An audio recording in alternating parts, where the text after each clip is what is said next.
চতুর্দিকে পানি। এখানে কোনোদিন পানি মানুষ দেখে নাই।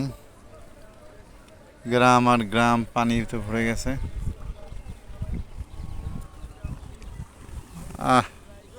মানুষ হাহাকার।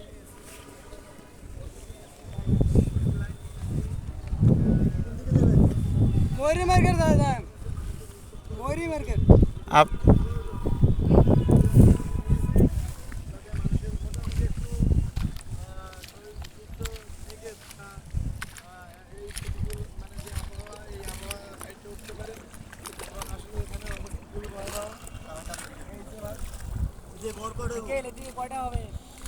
এদিকে স্থানীয় এই ছেলেটা আমি বলতে পারবো না।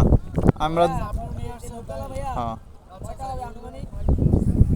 আসেন একসাথে যাই এদিকে। ভাই এদিকে অনেক বাড়ি ঘর কিন্তু